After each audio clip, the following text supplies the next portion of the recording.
deputati e senatori. Va ora in onda La belva civile, mai arrendersi davanti alle cose che si possono cambiare. Il punto della settimana con Nicola Ottaviani. Perché la belva e perché soprattutto la belva civile? Perché ogni cittadino davanti alle ingiustizie, davanti alla politica intesa come vecchia maniera, davanti all'insicurezza, davanti alla richiesta di servizi dello Stato o davanti ad una tassazione iniqua, si sente davvero una belva. E allora la reazione quale dovrebbe essere? Quella di occupare le strade, le autostrade o le stazioni o incendiare le autovetture delle forze dell'ordine come vorrebbe fare una certa sinistra per paralizzare il paese, per portarlo magari nel caos? Assolutamente no. La reazione, quella composta, quella sana e soprattutto intelligente, ma anche ferma e qualificata, è quella di portare avanti le riforme nel nostro paese e nelle nostre istituzioni. Vediamo come.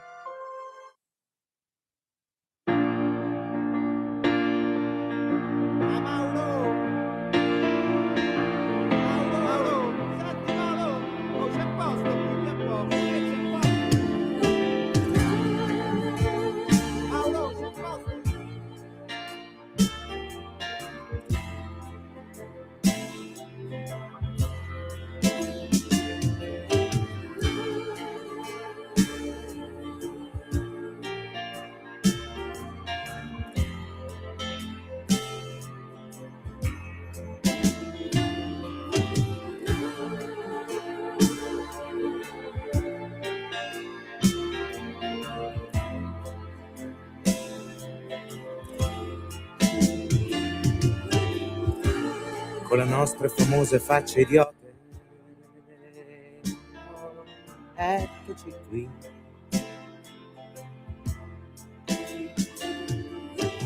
Con i nostri famosi sorrisi tristi, a parlarci ancora di noi. E non c'è niente da scoprire, niente da salvare nelle nostre. Le vicende di cui ci occuperemo all'inizio di questa settimana sono due vicende particolarmente importanti che hanno riguardato il nostro paese immediatamente per alcuni fatti di sangue, altre vicende che hanno riguardato e riguarderanno il nostro paese per vicende di carattere internazionale legate soprattutto allo sviluppo dell'Europa. Ma andiamo per gradi. La prima vicenda è tristemente nota per quello che è avvenuto a Modena nel corso del fine settimana, quando Salim Al-Qudri, un italiano di seconda generazione di origini marocchine, ha sferrato quello che possiamo definire un vero e proprio crimine. Lo dobbiamo giudicare un attacco? Lo vedremo da qui a qualche giorno, quando le indagini andranno avanti. Comunque, nei confronti di una comunità italiana, quella modenese, ove si lavora, ove si esce di casa la mattina per andare a svolgere la vita normale e ordinaria, mettendo sotto con la propria autovettura lanciata a circa 100 km all'ora circa 8 persone, 4 delle quali versano in gravissime condizioni fisiche, e ponendo in essere quella che, secondo il codice penale, è a tutti gli effetti una vera e propria strage. Bene, che cosa avviene? Rispetto a quella che è stata una presa di posizione, dobbiamo definirla un atto dovuto, assolutamente necessitato da parte del vice premier Salvini e da parte, possiamo dire, non solo della Lega, ma di altri partiti del centrodestra, ossia ripensare un po' a quello che è il profilo della cittadinanza, a quello che è il profilo anche del permesso di soggiorno, laddove ci si macchia di reati importanti, e ci sono stati alcuni soggetti, dobbiamo dire purtroppo non soltanto all'interno della sinistra ma anche del centrodestra, che hanno detto no, come al solito la Lega, Salvini esagerano. Una volta che viene concessa la cittadinanza, una volta che viene sostanzialmente ad essere integrato un soggetto all'interno del nostro ordinamento giuridico, deve rimanere come tale e è libero eventualmente anche di delinquere. Poi vediamo se la legge fa il suo corso o meno, o se, come nel caso di specie, paradosso dei paradossi, e pensate un po', si potrebbe arrivare anche ad una dichiarazione di semi-infermità o di incapacità totale di intendere e di volere, per cui il soggetto potrebbe essere mandato assolto o comunque prosciolto per difetto di capacità. Beh, insomma, oltre il danno ci sarebbe la beffa. Che cosa allora interessa alla belva civile? Che cosa interessa al cittadino della strada di questa storia? Interessa andare a verificare non solo il fatto in sé esecrabile, gravissimo, fatto davanti al quale si impone una sanzione pesantissima da parte del nostro Stato, pesantissima da parte del nostro ordinamento, ma si impone soprattutto una verifica di quelli che noi possiamo definire i prolegomeni, le premesse, che cosa c'è dietro questa vicenda. Bene, sui profili social che sembrerebbe siano stati oscurati o comunque parzialmente cancellati da parte del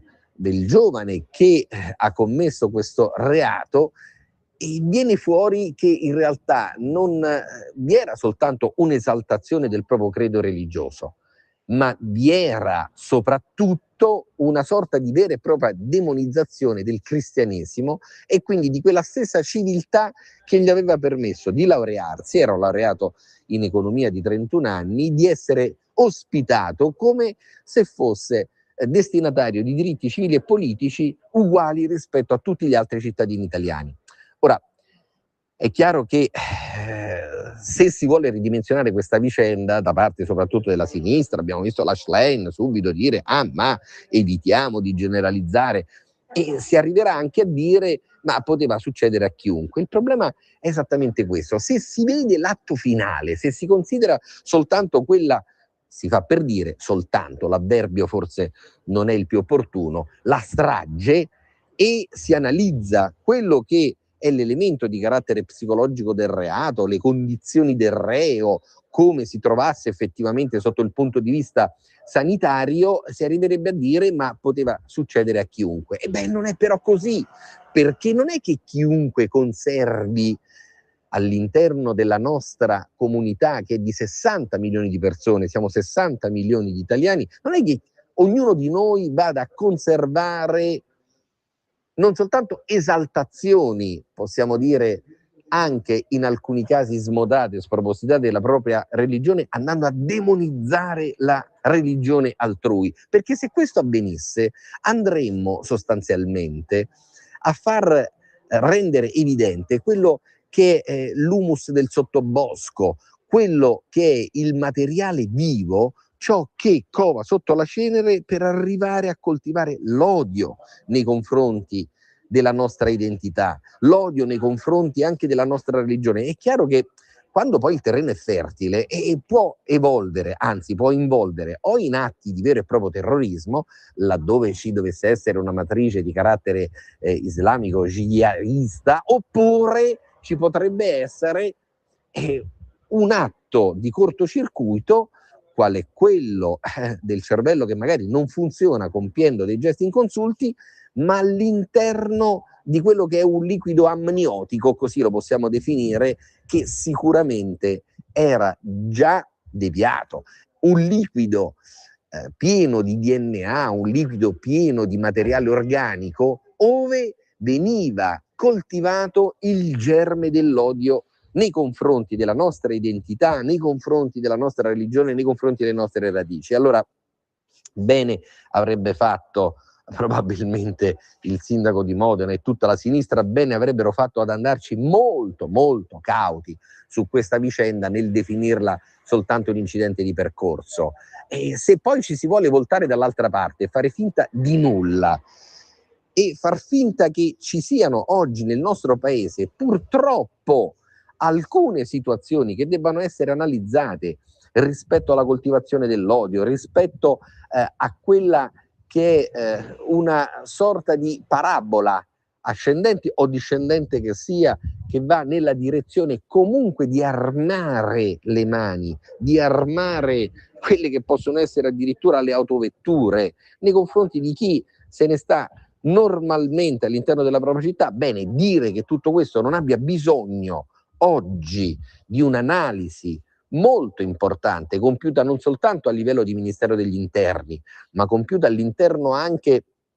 di quelle che sono le altre organizzazioni in cui lo Stato dimostra di essere in vita, in cui lo Stato dimostra di essere presente. E quindi non stiamo parlando semplicemente di intelligence, stiamo parlando anche e soprattutto di verifica dei requisiti di meritevolezza, che devono essere necessariamente costanti, perché siamo contenti quando naturalmente si parla di italiani di seconda generazione, se c'è una vera e propria integrazione. E se però dovessero emergere delle situazioni per cui dietro l'italianità di seconda, di terza, di quarta generazione si fa del tutto per costruire un'alternativa all'identità, alla sopravvivenza di questo paese, alla sopravvivenza dei nostri valori e anche, permettetemi, della nostra religione di riferimento, beh, a quel punto lo Stato d'ufficio deve intervenire. Non c'è la necessità che lo Stato venga compulsato da chi che sia, né da denunce esplicite, né da esposti o querele anonimi, né da atti amministrativi che provengano magari dall'ultimo dei nostri 8.000 comuni italiani. Se lo Stato, attraverso le proprie diramazioni, si rende conto che c'è un remedius perpensa, quindi che c'è la necessità di rivedere quelle che sono state delle concessioni, perché la cittadinanza o il permesso di soggiorno per motivi di studio o di lavoro sono concessioni che fa lo Stato e non sono certo diritti quesiti. Ben venga tutto questo, perché se uno Stato fa venir meno la capacità della propria autoconservazione, mette in crisi anche quelli che sono i valori fondanti che riguardano gli altri 60 milioni di cittadini che vivono rispettando la legge. La seconda questione riguarda questa lezione impropria, possiamo dire di etica o di politica, che ci è stata fornita nel corso dell'ultimo fine settimana da parte di Tony Blair. Tony Blair, per magari i giovani che non lo dovessero conoscere, è l'ex primo ministro inglese che dal 1997 fino al 2007, quale leader dei laburisti, ha guidato, e possiamo dire non soltanto quella che era la politica britannica, ma ha guidato buona parte della politica anche comunitaria, quando ancora l'Inghilterra e la Gran Bretagna erano inseriti all'interno della UE, quindi dell'Unione Europea. E soprattutto la sua visione laburista, la sua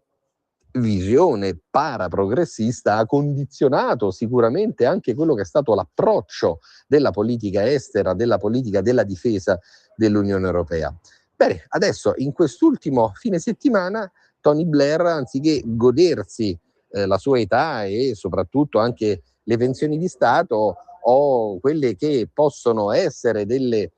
provvidenze che in qualche modo gli possono derivare dall'aver ricoperto per 10 anni il ruolo di una delle 3/4 potenze più importanti del mondo, e che cosa fa?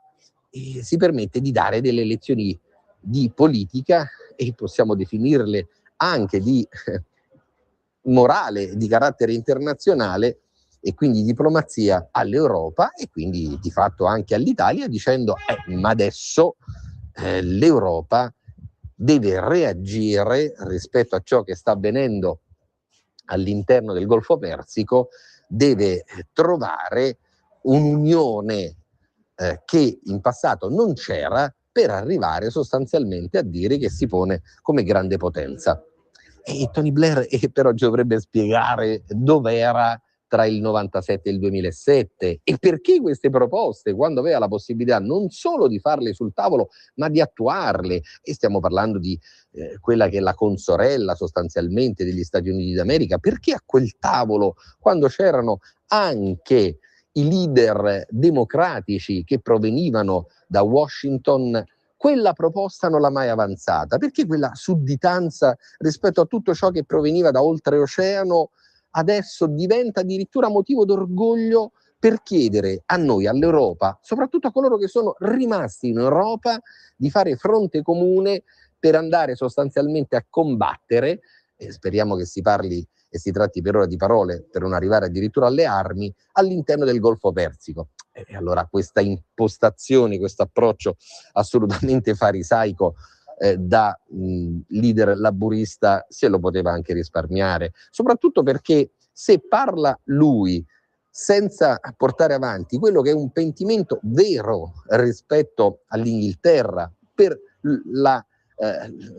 l'exit e quindi per quella che è stata la soluzione portata avanti da parte del suo governo, comunque da parte dei governi rispetto ai quali lui non si è mai distanziato, ossia l'uscita dall'Europa, è come per dire, tanto per essere chiari, armiamoci e partite. Non siamo davanti a quella che è una reductio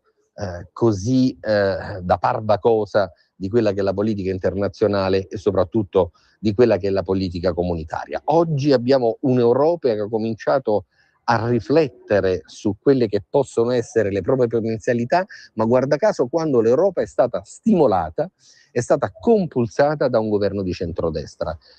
La Lega e possiamo definire, possiamo dirlo con molta chiarezza, non soltanto il vice premier Salvini, ma un po' tutto il centrodestra hanno puntellato quella che è stata l'azione di governo da parte della premier Meloni rispetto ai tavoli internazionali, anche in ordine a quella che è la postura legittima, doverosa da adottare nei confronti degli stessi Stati Uniti quando il leader di quello che è il governo di Washington giunge a portare avanti delle critiche scomposte nei confronti di Leone XIV. Ecco, l'Italia ha dimostrato l'importanza della propria indipendenza dall'est, indipendenza dall'ovest. È chiaro che l'Italia, a differenza di altri, l'Italia del centrodestra, continua a reputare che gli Stati Uniti siano per il futuro l'unico vero alleato sul palcoscenico internazionale da portare avanti, ma questo non significa comunque doversi sottomettere rispetto a qualsiasi tipo di impostazione dialettica, la collegialità delle scelte, la possibilità che ci siano differenti visioni e soprattutto la conservazione di quello che è un valore fondamentale, che è quello della estrazione comunque para-italiana, così possiamo definirla, del nostro pontefice, perché sarà anche di origine statunitense, ma sappiamo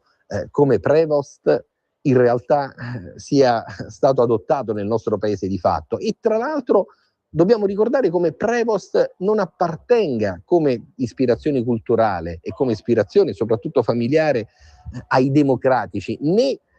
dell'Inghilterra né tantomeno statunitensi. La sua è una famiglia che proviene da impostazioni che riguardano soprattutto il mondo conservatore degli Stati Uniti, non MAGA, un mondo diverso probabilmente da quello